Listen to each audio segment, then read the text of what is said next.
সবার জন্য good news, এতদিনের অপেক্ষার পর এখন সরাসরি চলে আসছে নগদেও। নগদ থেকে হচ্ছে এখন আপনি বিকাশে টাকা নিতে পারবেন, ব্যাংকে নিতে পারবেন, আরো অনেক মাধ্যমে নিতে পারবেন। তো আজকে দেখাবো কিভাবে নগদ থেকে আপনারা বিকাশে টাকা নেবেন।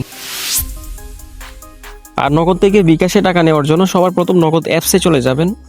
তারপর দেখতে পারতেছেন ট্রান্সফার মানি, এখানে হচ্ছে একটা ক্লিক দিবেন এবং এখান থেকে হচ্ছে মোবাইল ওয়ালেট সিলেক্ট করবেন। এখন উপরে বক্সটা মধ্যে হচ্ছে আপনার নাম্বারটা বসাবেন, তারপর তীর আইকনটা যেটা আছে এখানে একটা ক্লিক দিবেন।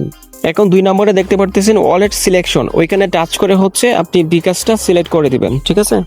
এবং তারপর টাকার পরিমাণটা বসাবেন, টাকার পরিমাণটা বসিয়ে নিচে এগিয়ে জানে ক্লিক দিবেন এবং তারপর হচ্ছে আপনার নগদের পিনটা দিবেন, পিনটা দিয়ে হচ্ছে আবার পরবর্তীতে ক্লিক দিবেন।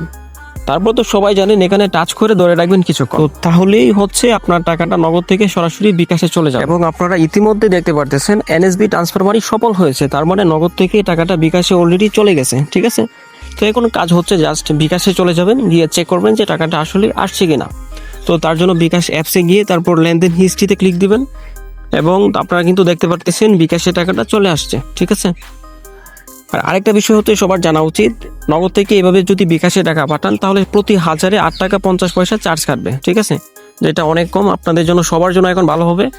আগে তো হচ্ছে নগদ থেকে নগদে সেন্ড মানি করলে প্রতি সেন্ড মানিতে হচ্ছে 5 টাকা করে চার্জ কাটতো, ঠিক আছে। আপনি যদি 20 টাকাও দিতেন তাও 5 টাকা কাটতো। এখন হচ্ছে আপনি অনেক বড় অ্যামাউন্ট দিতে পারবেন, 1000 টাকা যদি দেন সেক্ষেত্রে মাত্র আপনার 8.5 টাকা কাটতেছে, ঠিক আছে।